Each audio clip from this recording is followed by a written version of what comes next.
নরোত্তম জন্মগ্রহণ করলেন পদ্মা নদীর তীরে রাজশাহী জেলার রাজপুত্র রূপে। রাজা কৃষ্ণধন দত্ত, মায়ের নাম নারায়ণী দেবী, সেই ঘর আলো করে রাজপুত্র রূপে জন্ম নিলেন নরোত্তম। পদ্মা নদী তীরে আছে খেতুরি গ্রাম, পদ্মা নদীর তীরে আছে খেতুরি গ্রাম। বলি কি অপূর্ব শোভা তার অতি মনোরম, কি অপূর্ব শোভা তার অতি মনোরম। নরোত্তম জন্মিলেন কৃষ্ণধনের ঘরে, নরোত্তম জন্মিলেন কৃষ্ণধনের ঘরে। মহাভাগ্যবতী নারায়ণীর উদরে, ওই মহাভাগ্যবতী নারায়ণীর উদরে জন্মগ্রহণ করলেন বৈষ্ণবাচার্য নরোত্তম। কিন্তু ছোট্ট ছেলে রাজপুত্র, তো পাড়ার লোকে দেখতে গিয়েছে রাজপুত্রকে। কিছু কিছু লোক থাকে বাবা, কোনো কিছুতেই সে আনন্দ পায় না। তো একজন রাজপুত্রকে দেখতে গেছে, তাকে জিজ্ঞেস করা হচ্ছে, ও কৃষ্ণদা, আপনি তো রাজপুত্রকে দেখতে গেছিলেন, তো রাজপুত্র কেমন হয়েছে বলুন আমাদের। কেমন হয়েছে? আমার মোটেই ভালো লাগে, একবারেই ভালো লাগেনি। রাজপুত্র দেখলেন? আরে রাজপুত্র কোথায় না, দুটো চেহারা হবে এখানে, মানে চন্দ্রের রেখা থাকবে, চিহ্ন থাকবে, হৃষ্টপুষ্ট চেহারা হবে, আর কত ফর্সা হবে, আর এখানে কালো কালো ছেলে। তা কালো ছেলে হয়েছে বলে আপনার মনটা খারাপ? আরে বাবা শুনুন, সোনার আংটি সোজা হলেও যত টাকা ভরি, বাঁকা হলেও তত টাকাই ভরি। রাজপুত্র রাজপুত্র, সে ফর্সা হোক আর কালো হোক, আনন্দ করুন মশাই।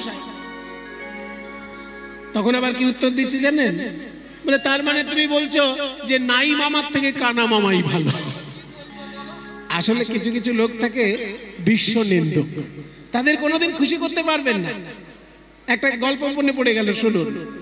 একজন প্রত্যেকটা বিয়ে বাড়িতে যায় আর ভালো ভালো খাবার খায়, খেয়ে আসার সময় নিন্দে করে, এই আজকের চাটনিটা বড্ড টক হয়ে গেছে।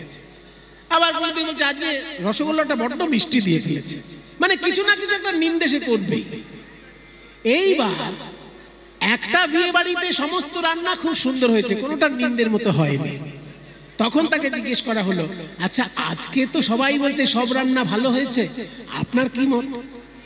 তখন সে উত্তর দিচ্ছে কি, সবাই যখন ভালো হয়েছে বলছে তাহলে ভালোই হয়েছে, কিন্তু এত ভালো আবার ভালো না, বুঝো? বলছে এত ভালো আবার ভালো না, ওই জন্য বিশ্ব নিন্দুক যারা, তাদের খুশি করা যায় না। জন্মগ্রহণ করলেন নরোত্তম, রাজার মন আনন্দে ভরে গেল। ভগবানের উদ্দেশ্যে প্রণাম জানিয়ে প্রার্থনা করতে লাগলেন। আসুন আমরা একটু প্রার্থনা করি সবাই মিলে। সবাই মিলে একটু হাত জোড় করুন, আমরা একটু প্রার্থনা করি ভগবানের চরণে। আমি কি বলে করিব নিবেদন, আমার হৃদয় প্রাণ মন, আমি কি বলে করিব নিবেদন। রবীন্দ্রনাথ ঠাকুরের প্রার্থনা, কি অপূর্ব কথাগুলো দেখুন। ভগবানকে যদি দিতে হয় কি দেবে? আমার হৃদয় প্রাণ মন, আমি কি বলে করিব নিবেদন। চিত্তে আসি দয়া করি, নিজে লহ অপহরি। আমি তো দিতে পারি না, আমি দিতে চাই না। আমি আমার মন দিয়েছি সংসারকে, আমি আমার মন দিয়েছি ছেলে মেয়েকে, আমি আমার মন দিয়েছি স্ত্রীকে, ভাই বন্ধুকে, কিন্তু তোমাকে দিতে পারিনি ঠাকুর। তাই তুমি জোর করে আমার হৃদয়ে এসে আমার মনটাকে কেড়ে নিয়ে যাও দেখি। চিত্তে আসি দয়া করি, নিজে লহ অপহরি, করতারে আপনারি ধন। আমার হৃদয় প্রাণ মন, আমি কি বলে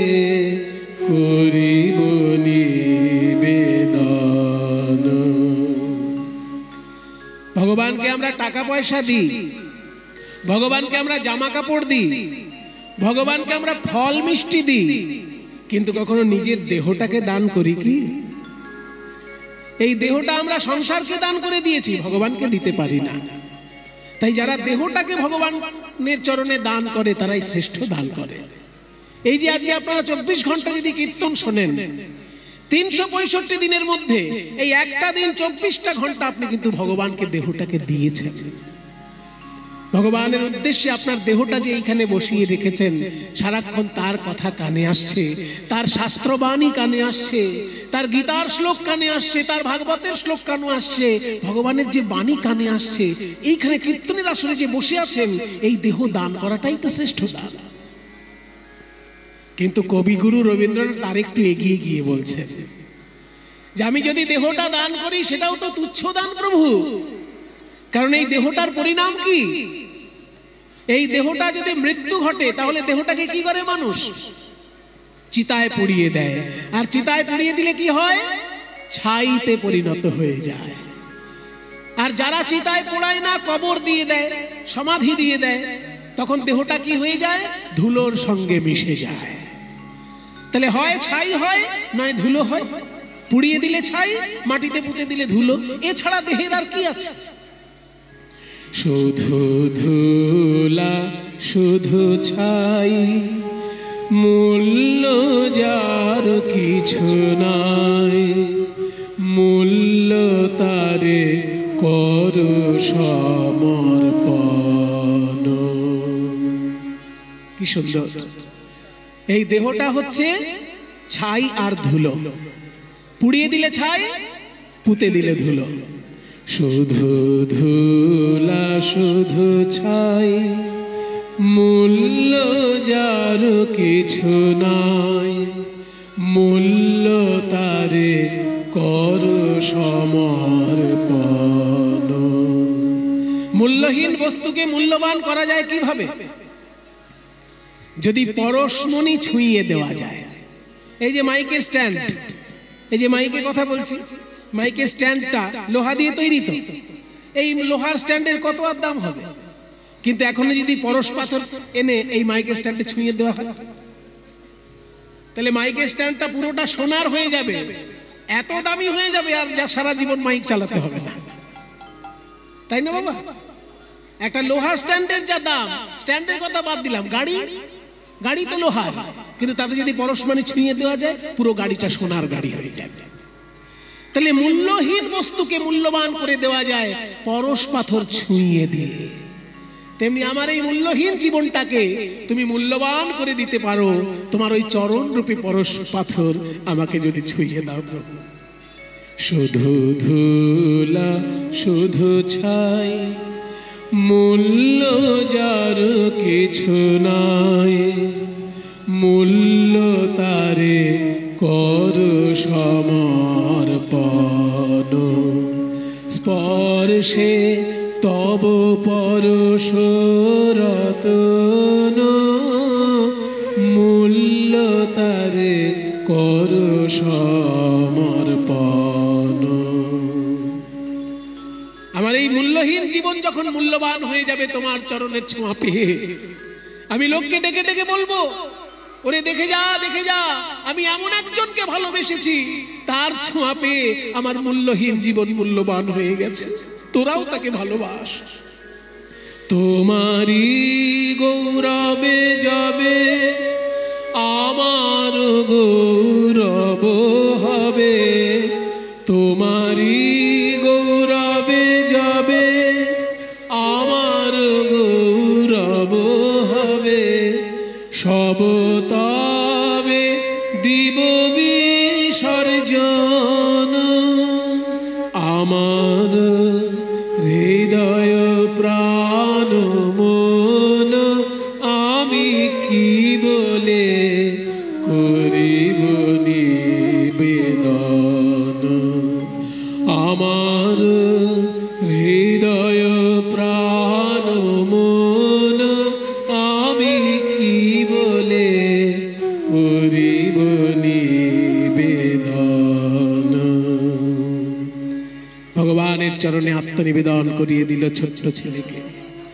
রাজা মনে মনে ভাবলেন, আমার ছেলে রাজপুত্র হয়ে জন্মগ্রহণ করেছে, কিন্তু পড়াশোনায় যেন কোনো কমতি না হয়। তাই সব থেকে বড় পণ্ডিত কৃষ্ণদাস পণ্ডিতের কাছে আসুন। সবাই মিলে একবার হরিধ্বনি দিন বাবা। নিতাই গৌর প্রেমানন্দে হরি বল, হরি হরি হরি বল, হরি বল।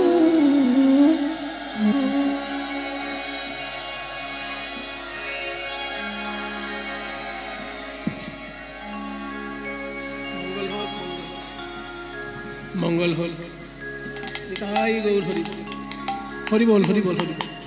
ভালো থাকো মা, সংসারের মঙ্গল হোক, সর্বাঙ্গীন মঙ্গল কামনা করে নিতাই চাঁদের চরণে ভক্তি হোক। ছোট্ট ছেলে যখন জন্মগ্রহণ করলো, পণ্ডিতের কাছে দিল পড়াশোনা করতে। কৃষ্ণদাস পণ্ডিত বলছে, শোনো নরোত্তম, একটা কাগজ দিলাম, কলম দিলাম, ক খ গ ঘ দিয়ে কিছু লিখে দাও দেখি। মায়ের কাছে কেমন পড়াশোনা শিখেছো একটু দেখে নি, তোমার বাড়িতে পড়াশোনার চর্চা কেমন একটু দেখে নি। তা কাগজ আর কলম দিয়েছে ক খ গ ঘ দিয়ে লিখতে। ওমা, নরোত্তম কি লিখলো জানেন? নরোত্তম লিখছে, কলি যুগে শ্রীকৃষ্ণ চৈতন্য অবতার, কলি যুগে শ্রীকৃষ্ণ চৈতন্য অবতার। কয়ে কলি যুগে শ্রীকৃষ্ণ চৈতন্য অবতার। খ খয়ে খেলিবার প্রবন্ধে কইলেন খোল করতাল। খয়ে খেলিবার প্রবন্ধে কইলেন খোল করতাল। গ গ দিয়ে লিখলেন গড়াগড়ি যান প্রভু নিজ সংকীর্তনে। গয়ে গড়াগড়ি যান প্রভু নিজ সংকীর্তনে। ঘ ঘরে ঘরে হরিনাম দেন সর্বজনে। ঘরে ঘরে ঘরে হরিনাম দেন সর্বজনে। উচ্চৈস্বরে কাঁদেন প্রভু জীবের লাগিয়া। উচ্চ ঈশ্বরে কাঁদেন প্রভু জীবের লাগিয়া। চ চেতন করান জীবে কৃষ্ণ নাম দিয়া। চেতন করান জীবে কৃষ্ণ নাম দিয়া।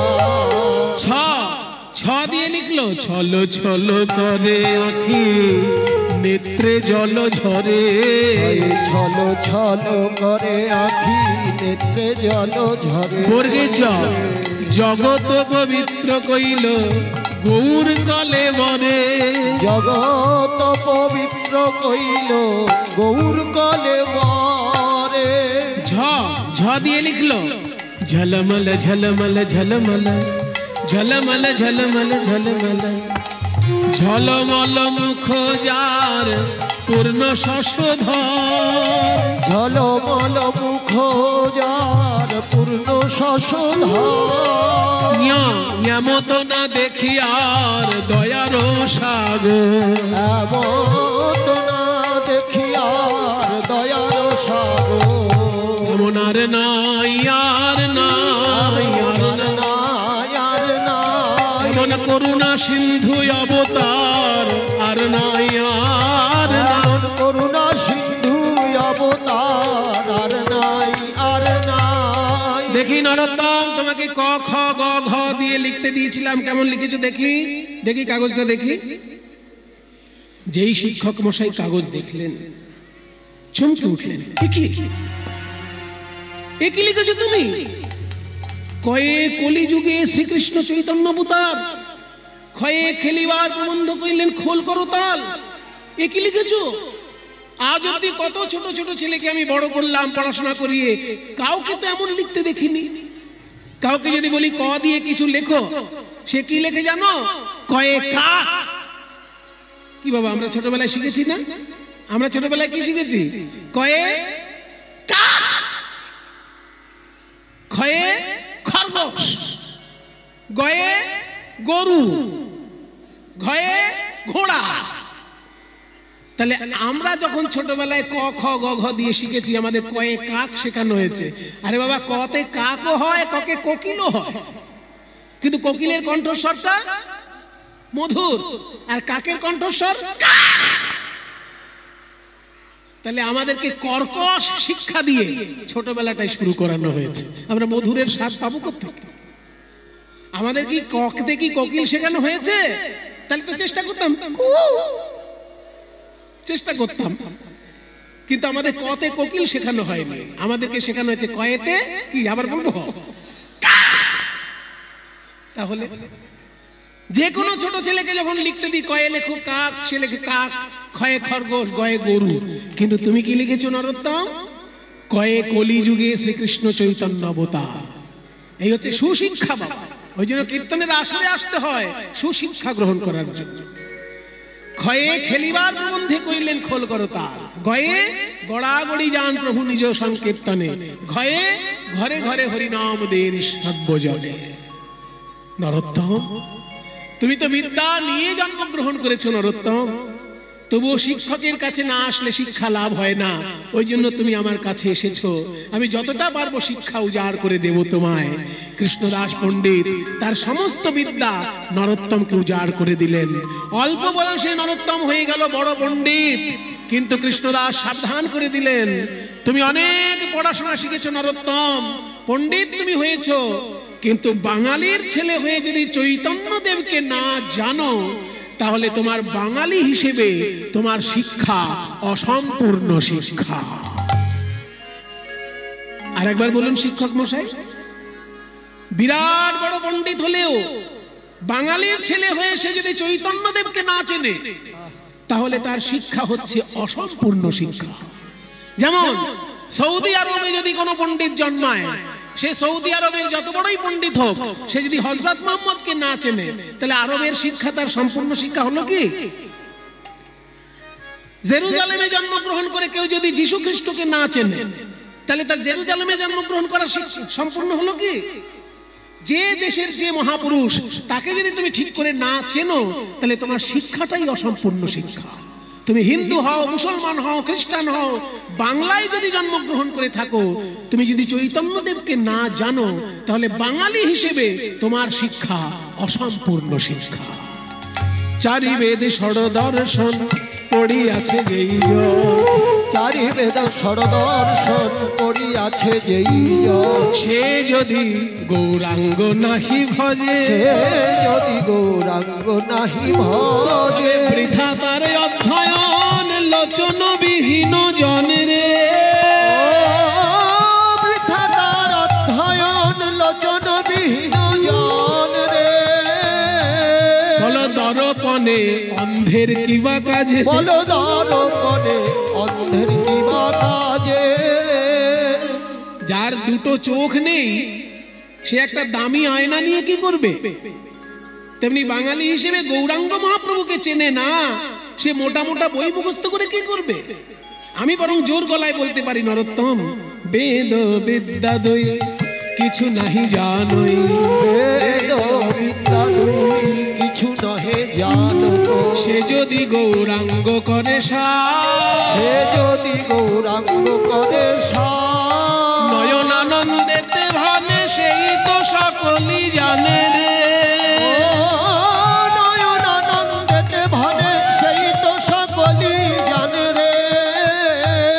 সর্বসিদ্ধি করতলে তা, ওই সর্বসিদ্ধি করতলে তা, আমার গৌর জানলে সব জানা হলো, আমার গৌর জানলে সব জানা হলো, শাস্ত্র জানলে জানা হলো, জানা হলো, জানা হলো। খেয়াল করুন বাবা, একটা কথা দুটো মানে হচ্ছে, শাস্ত্র জানলে যা না হলো, গৌর জানলেই জানা হলো। ওই শাস্ত্র জানলে জানা হলো, গৌর জানলে সব জানা হলো, শাস্ত্র জানলে যা না হলো, গৌর জানলেই জানা হলো। শাস্ত্র জানলে জানা হলো, গৌর জানলে জানা হলো, শাস্ত্র জানলে জানা হলো, গৌর জানলে সব জানা হলো। সর্বসিদ্ধি করতলে তার, সর্বসিদ্ধি করতলে তার। চৈতন্য মহাপ্রভুকে ভালো করে জানতে গেলে তার কৃপা কি করে পাবো? সহজ কোনো পথ আছে? সহজ পথ? কারণ মোটা মোটা বই তো এখনই আমি সবটা পড়তে পারবো না। বাহ, খুব ভালো লাগলো তোমার কথা শুনে নরোত্তম, সহজ পথ জানতে চাইছো তুমি, শুনে নাও। আমাদের রাজশাহী জেলা যেখানে শেষ হচ্ছে সেইখানে পদ্মা নদী বয়ে চলেছে। ওই পদ্মা নদীতে চৈতন্য মহাপ্রভু স্নান করেছিলেন, তার পায়ের ধুলো ওই পদ্মা নদীর জলে মিশে আছে। তুমি যখন পড়াশোনা শেষ করে রাজবাড়ি যাবে, বাবার কাছে অনুমতি নিয়ে আগে পদ্মা নদীতে স্নান করতে যাবে। আর স্নান করতে গিয়ে পদ্মা নদীর কাছে করজোড়ে বলবে, পদ্মা নদী, মহাপ্রভু তোমার জলে স্নান করেছে, তার পদধূলা তোমার জলে আছে, আমাকে একটু পদধূলা ভিক্ষা দেবে। পদ্মা নদী যদি কৃপা করে, তুমি মহাপ্রভুর পদধূলা পেলেই জীবন ধন্য হয়ে যাবে। এই যে শিক্ষক শিখিয়ে দিল নরোত্তমকে, নরোত্তম বাড়িতে এসে বাবাকে বলছে, বাবা আমি একটু পদ্মা নদীতে স্নান করতে যাব। হ্যাঁ, নদীতে স্নান করতে যাবে, কি এমন? এই কে আছিস, পালকি নিয়ে আয়। না বাবা, পালকিতে চেপে যাব না, কারণ লোকের কাঁধে চেপে গেলে অহংকার হয়, আর অহংকার করে ওই পদ্মা নদীতে স্নান করলে আমি তো গৌর কৃপা পাবো না। তাহলে কিভাবে যাবে? হেঁটে যাবে? না, হেঁটেও যাব না। তো কিভাবে যাবে? কিভাবে যাব? যে সব ভক্তগণ পদ্মা নদীতে গিয়েছেন কৃষ্ণ নাম গাইতে গাইতে, তাদের পদধূলা তো রাস্তায় আছে। তাই আমি গড়াগড়ি দিয়ে যাব, আমি গড়াগড়ি দিয়ে যাব, ভক্তের পদধূলা অঙ্গের ভূষণ হবে। আমি গড়াগড়ি দিয়ে যাব, ভক্তের পদধূলায় অঙ্গের ভূষণ হবে। গড়াগড়ি দিয়ে যাব। আমার ছেলে যা বলছে তাই হবে। সেনাপতি, ছেলের পিছনে পিছনে যাবে, ভালো করে ছেলেকে স্নান করিয়ে নিয়ে এসো। নরোত্তম পদ্মা নদীর তীরে গিয়ে দাঁড়িয়েছে। সেনাপতি, তুমি আমার হাত ছেড়ে দাও, আমি একা জলে যাব, একা নামবো জলে, একা জলে নামবো। ছাড়বে না? দায়িত্ব দিয়েছে। তাহলে তুমিও শোনো, তুমি যদি আমাকে জলে নামতে না দাও, তাহলে বাবাকে গিয়ে আমি বলবো এই লোকটা আমায় ডুবিয়ে মারতে চেয়েছে। কি ছেড়েছে বাবা? ঠিক আছে নরোত্তম, তাহলে যাও, একটা মাত্র ডুব দিয়ে চলে আসবে, কথা দাও। বলে হ্যাঁ, আমি একটাই ডুব দিয়ে চলে আসবো, বেশি দেরি করবো। ঠিক আছে যাও।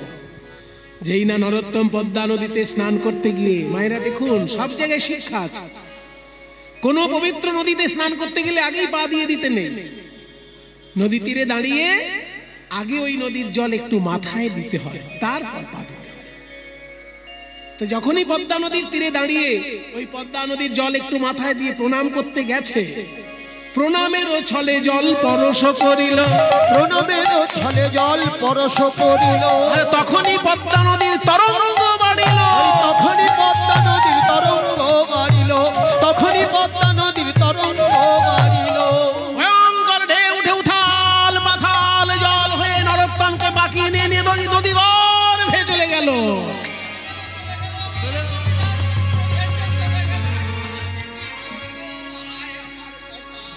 সেনাপতি তো,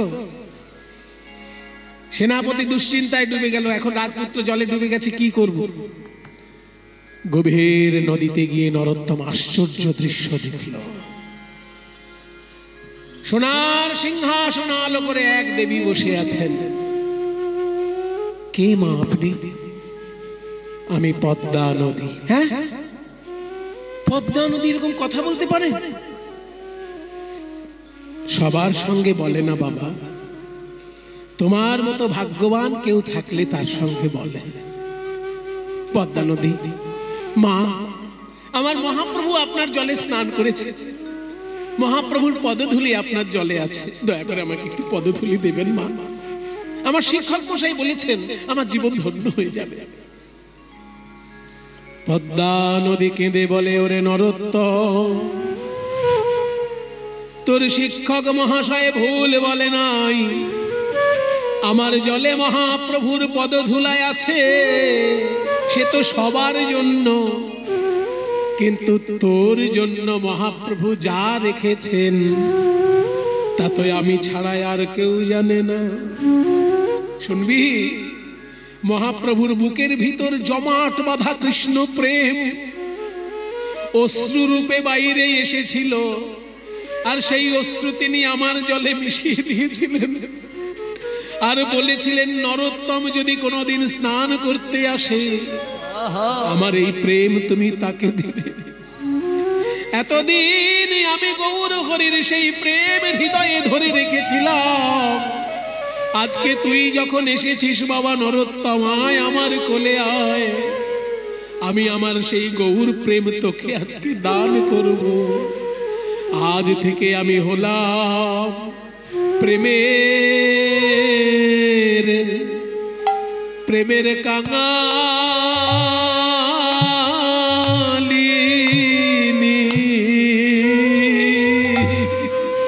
আমি হলাম প্রেমের কাঙালিনী।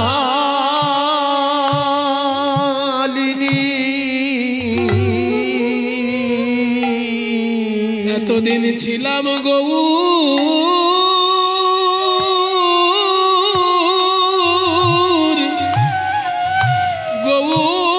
প্রেমে ধনী, আজ আমি হলাম প্রেমের কাঙালিনী।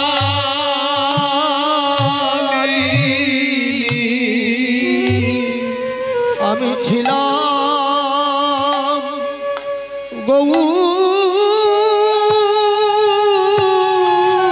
গৌর প্রেমে ধনী, আমি হলাম প্রেমের কাঙালিনী।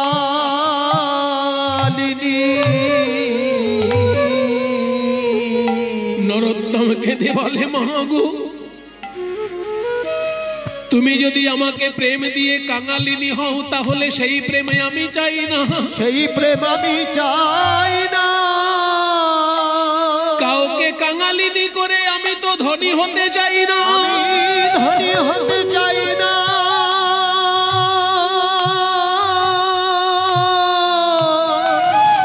পদ্মা নদী বলে, ওরে নরোত্তম প্রেম ধন এমন ধন নয় কাউকে দিলে ফুরাইয়ে যাবে, কিন্তু এই গৌর প্রেম রাজ্যের এই তো স্বভাব, যে যত বড় ধনী সে তত মানে অভাব, কারণ এই অভাব না থাকলে তো কাঁদা যায় না। হা গৌর কৃপা করো, অভাব না থাকলে তো কাঁদা যায় না। প্রাণ গৌর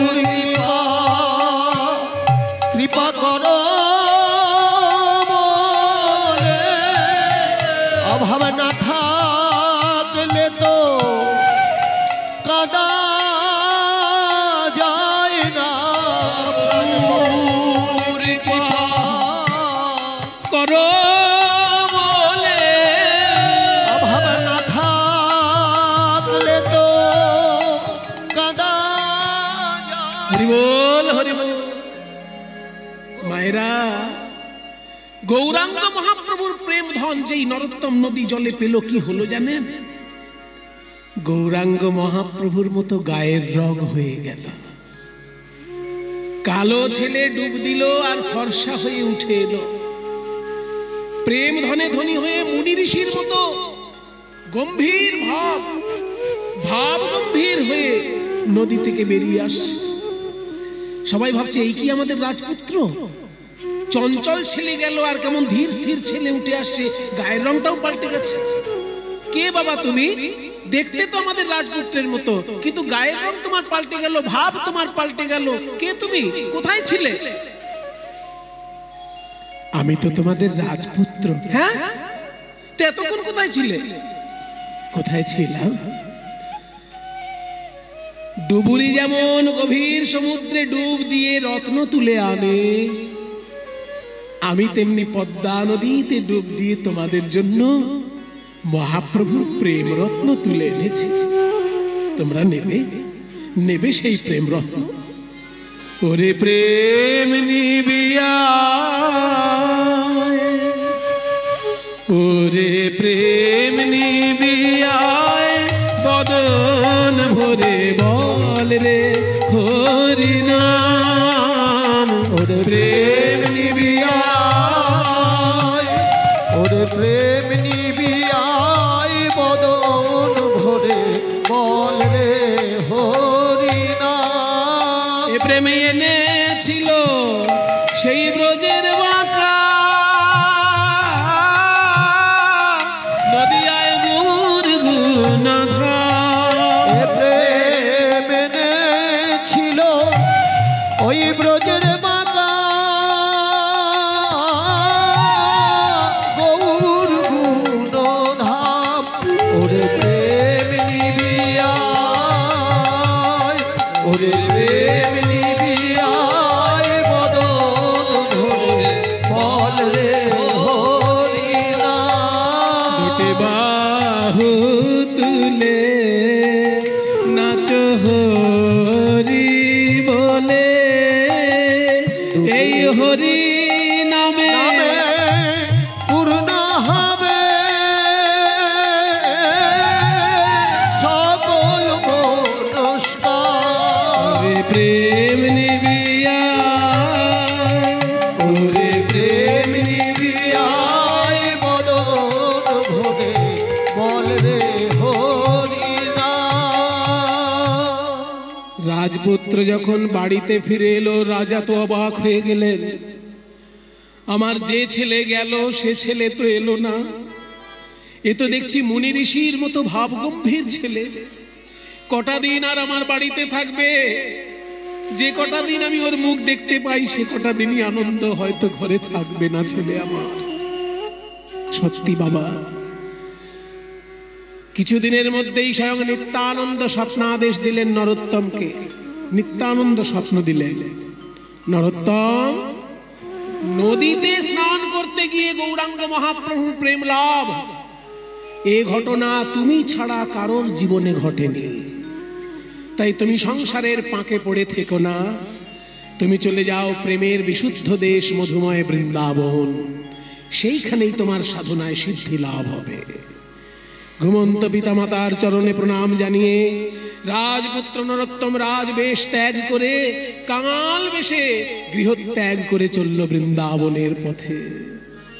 আমি হরি বলবো, এই গানটাও নরোত্তম দাসেরই লেখা। আমি হরি বলবো আর মদন মোহন হেরব গো। আমি হরি বলবো আর মদন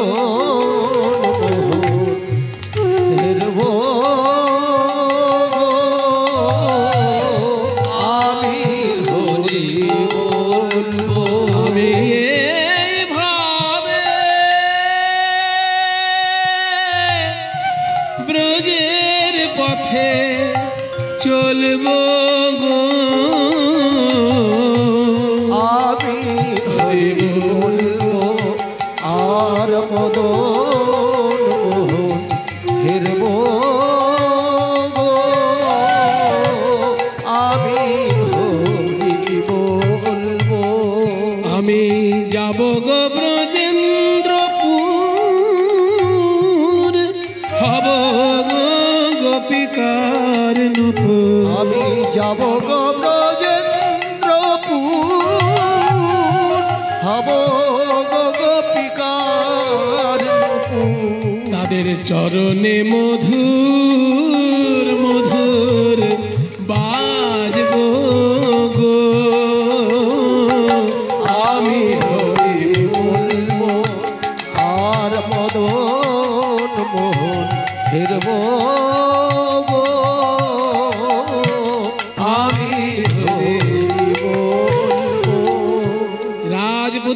দুদিন 3 দিন একটা না ছুটতে ছুটতে একটা গ্রামে গিয়ে অজ্ঞান হয়ে পড়লেন।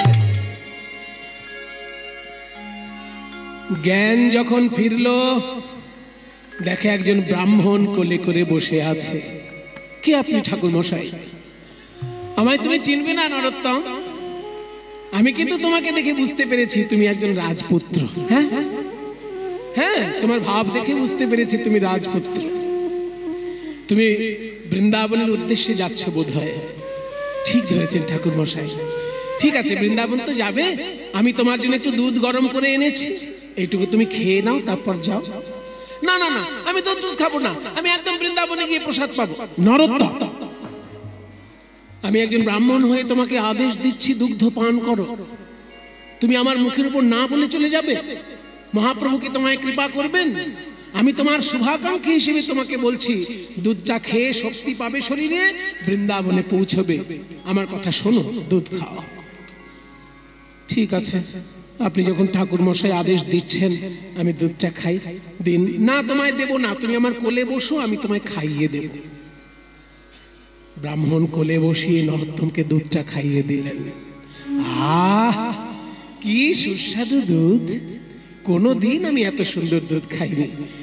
যাও নরোত্তম, এবার তুমি বৃন্দাবনের উদ্দেশ্যে যাও। বৃন্দাবনের উদ্দেশ্যে চলেছেন নরোত্তম। বৃন্দাবনে রাখাল মেলা, সঙ্গেতে বিনোদ খেলা। ওই বৃন্দাবনে রাখাল মেলা, সঙ্গেতে বিনোদ খেলা। তবে তাদের চরণের ধুলা, তাদের চরণের ধুলা মাখবো গো আমি। হরি বলবো, হরি বলবো, হরি বলবো, হরি বলবো, হরি বলবো, হরি বলবো, হরি বলবো। আমি হরি বলবো আর মদন মোহন হেরব। আমি হরি বলবো। আরো কয়েকটা গ্রাম পেরিয়ে গিয়ে নরোত্তম যখন ঘুমিয়ে পড়ল,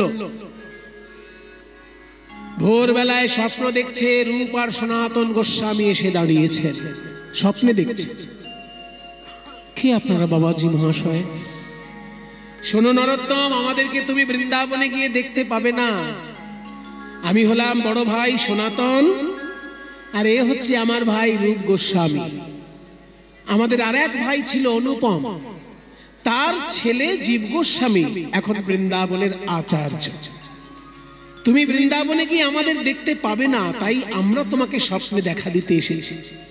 আর একটা কথা বলতে এসেছি, কদিন আগে একজন ঠাকুর মশাই তোমাকে কোলে করে যে দুগ্ধ পান করালেন, উনি সাধারণ কোনো ব্রাহ্মণ নয় নরোত্তম। উনি হলেন আমাদের সকলের প্রাণের দেবতা, প্রেমের ঠাকুর গৌরাঙ্গ মহাপ্রভু। প্রভু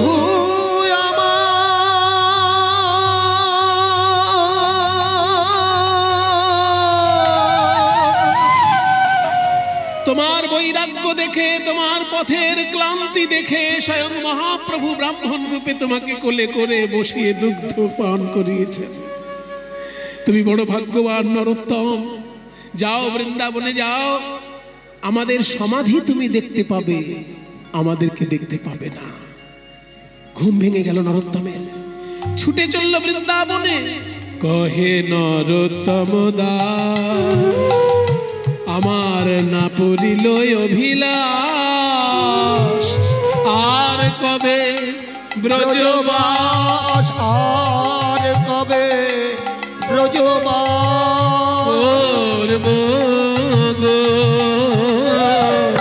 আমি হরি বলবো আর মদন মোহন হেরব।